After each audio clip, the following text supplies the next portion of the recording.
to read another story from the Random House Book of Fairy Tales. And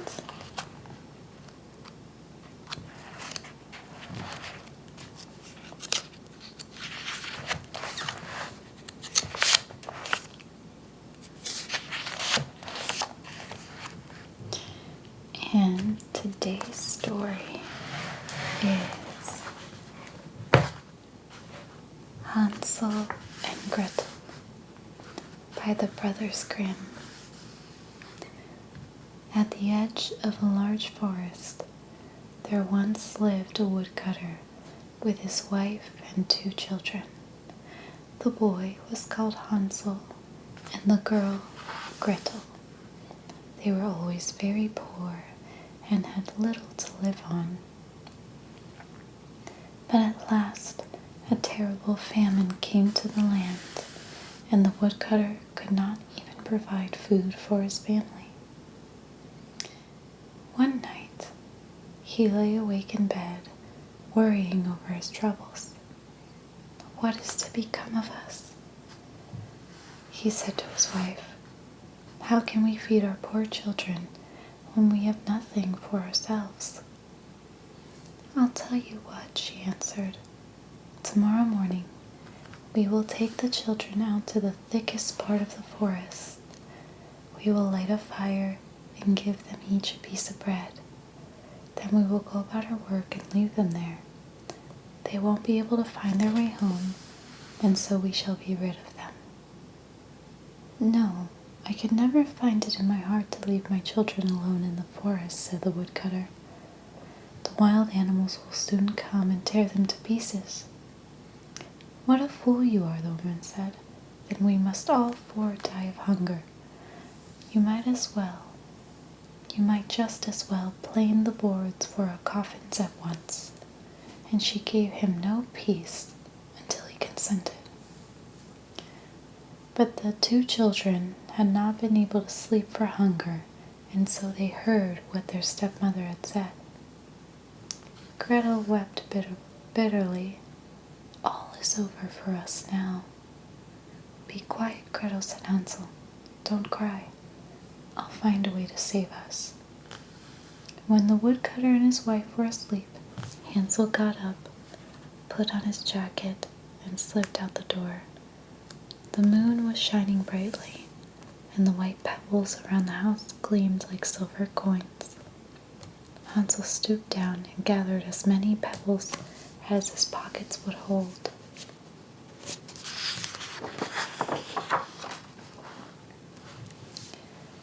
Then he went back to Gretel. "Go to sleep now," he said. "We will not perish in the forest." And he lay down and slept himself. At daybreak, before the sun had risen, the woman came to wake them. "Get up, you lazy bones," she ordered. "We are going into the forest to fetch wood." She gave them each a piece of bread. "Here is something for your hunger, but do not eat it right away, for it's all you'll get." Gretel took the bread and put it under her apron because Hansel's pockets were filled with pebbles. At length they all started out for the forest. When they had gone a little way, Hansel stopped to look back at the cottage, and he did it again and again. "What are you doing?" his father asked. "Take care and keep up with us." "Oh, father," said Hansel, "I am looking at my white cat. It is sitting on the roof saying goodbye to me." "Little fool," said the woman, "that is no cat. It is the morning sun shining on the chimney." But Hansel had not been looking at the cat at all. Each time he stopped, he dropped a white pebble on the ground to mark the way. In the middle of the forest, where the trees grew dense, their father made them a warm fire, or a fire to warm them. When it was blazing, the woman said, "Now lie down by the fire and rest while we go and cut wood. We will soon come back to fetch you." Hansel and Gretel sat by the fire And when dinner time came, they each ate a little bit of bread. They thought their father was quite near because they could hear the sound of an axe. They did not realize it was not an axe at all, but a branch he had tied to a dead tree so that the wind blew it back and forth. The children sat so long that at last they fell fast asleep. And when they awoke, it was dark night. Gretel began to cry. How shall we ever get out of the forest? But Hansel comforted her. Wait until the moon rises, he said. Then we will find our way. When the full moon rose, Hansel took his sister by the hand, and they began to walk, guided by the pebbles that glittered like bits of silver. They walked the whole night through, and at daybreak they finally reached their father's cottage. You bad children, said the woman when she saw them. Why did you sleep for so long in the forest? We thought you did not mean to come back here any more. But their father was glad, for it had hurt him sorely to leave them behind. Not long afterward, they were again in great need, and Hansel and Gretel heard the woman at night talking to the woodcutter. We have only half a loaf left, and when we have eaten that, we will have nothing. The children must go away. We will take them farther into the forest, so that they will not find their way back. There is nothing else to be done. The woodcutter tried to protest, but it was no use. Because he had given in to her the first time, he was forced to agree. When everything was quiet, Hansel again got up, meaning to go after more pebbles, but the woman had locked the door and he couldn't go outside. Still he consoled his sister. Don't cry, Gretel. Go to sleep. There is nothing to fear. In the early morning, the woman made the children get up, and she gave them each a bit of bread, but it was smaller than before. On the way to the forest, Hansel crumpled up his piece in his pocket and stopped again and again to drop the crumbs on the ground. Hansel, what are you stopping for? Asked his father. I am looking at my dove, who is sitting on the roof and wants to say goodbye to me. Little fool, said the woman. That is no dove. It's the morning sun shining on the chimney. But Hansel continued to strew the crumbs behind him on the ground. The woman led the children far into the forest to a place where they had never been before. Again they made a big fire. Stay where you are, children, she said, and when you are tired you may go to sleep. We are going farther on to cut wood, and in the evening we will come back and fetch you. At dinner time Gretel shared her bread with Hansel, for he had left his behind to mark the way. They went to sleep, and the evening passed, but no one came to fetch them. It was dark when they woke up. Hansel comforted his sister and held her close. Wait until the moon rises, he said. Then we can see the breadcrumbs that I scattered for a path. When the moon rose, they started out, but they found no breadcrumbs. They did not know that all the thousands of birds who lived in the forest had swooped down and eaten every one. We shall soon find the way, said Hansel, but they could not find it. They walked all night and the next day, but they could not get out of the forest. They were very hungry, for they only found a few berries to eat. At last they could not go further, so they lay down and went to sleep. When they awoke the next morning, it was the third day since they had left their father's cottage. They started to walk again, but they only went deeper into the forest, and they began to fear that if no help came, they would perish. Then, at midday, they saw a beautiful snow-white bird. It sang so sweetly as they stood to listen. When the bird stopped singing, it fluttered its wings and flew near them. Hansel and Gretel followed it until they came out into a clearing, and there they saw a little house, wonderful beyond their dreams.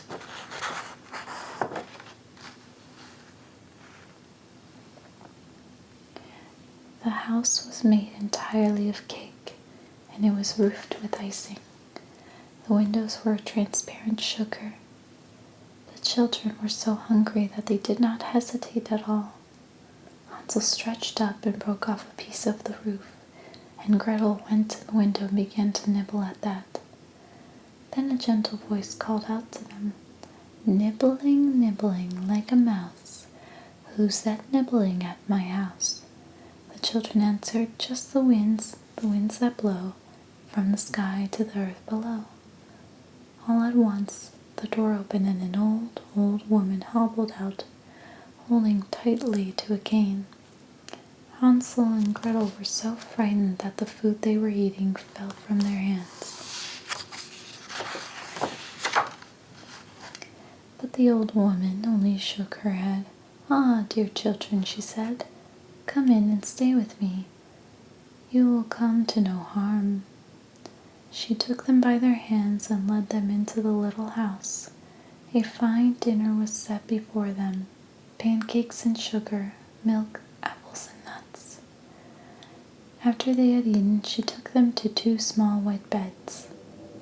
Hansel and Gretel crept beneath the blankets, and when they fell asleep, they felt as if they were in heaven. But the old woman, who had seemed so kind, was really a witch.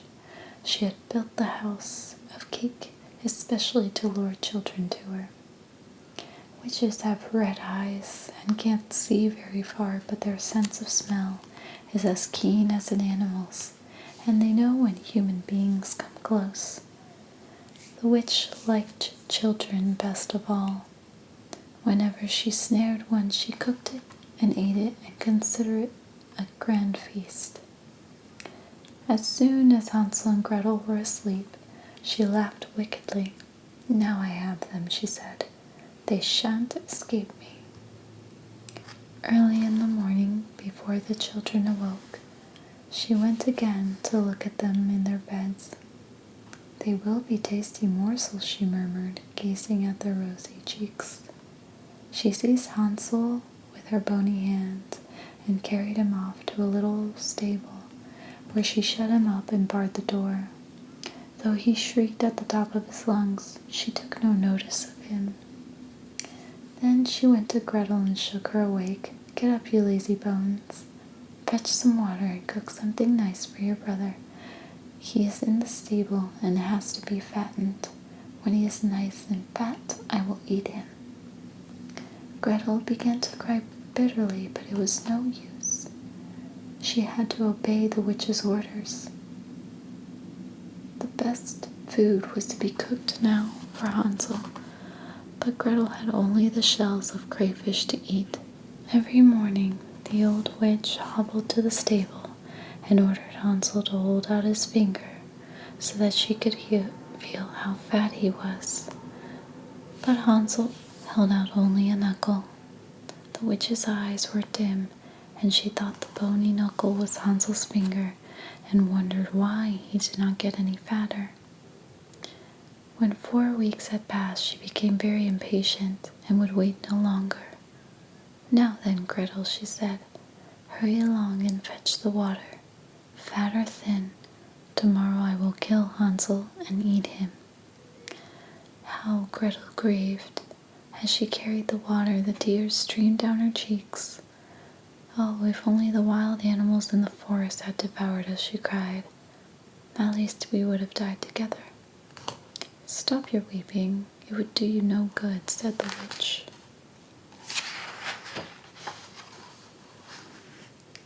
Early in the morning, she made Gretel fill the kettle and kindle a fire.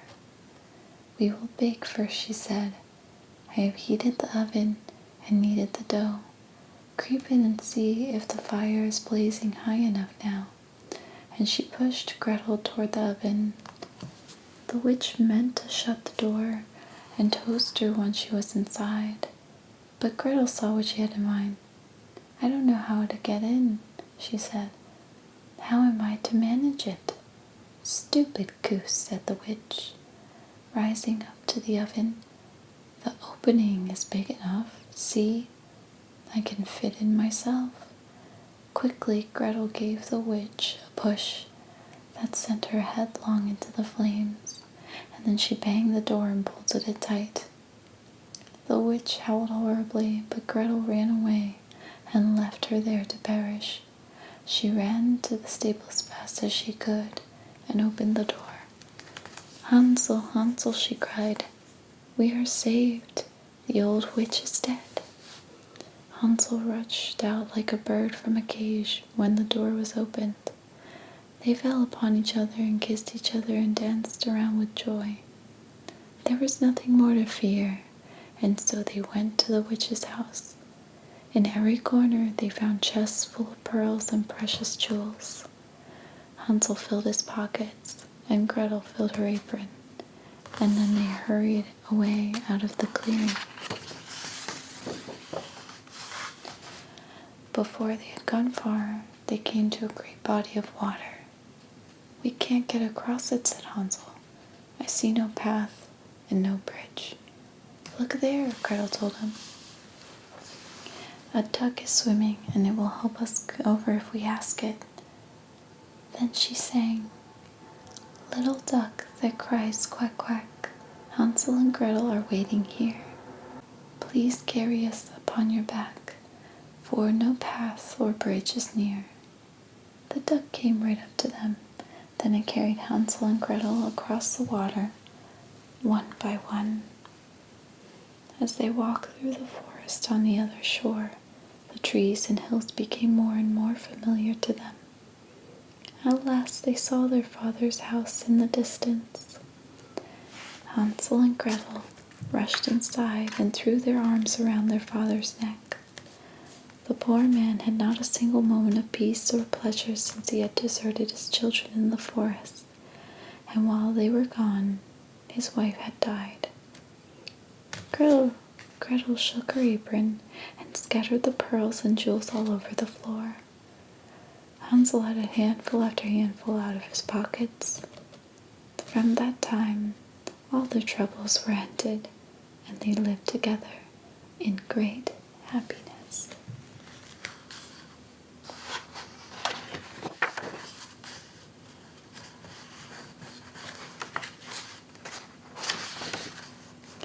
The end.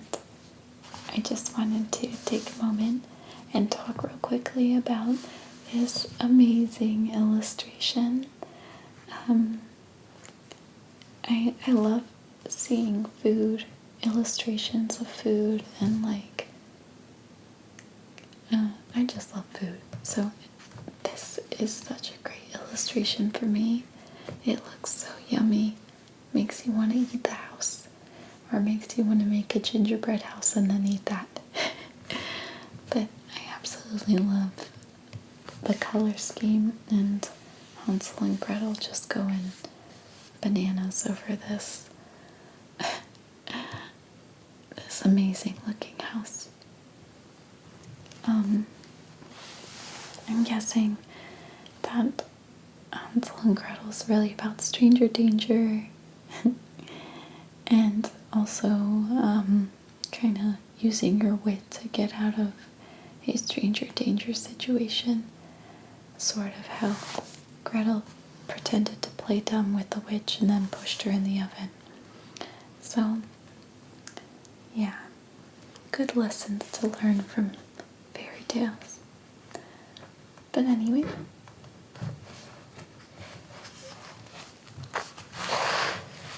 I want to thank you guys so much for watching. If you have any suggestions on anything that you'd like me to read, please let me know in the comments.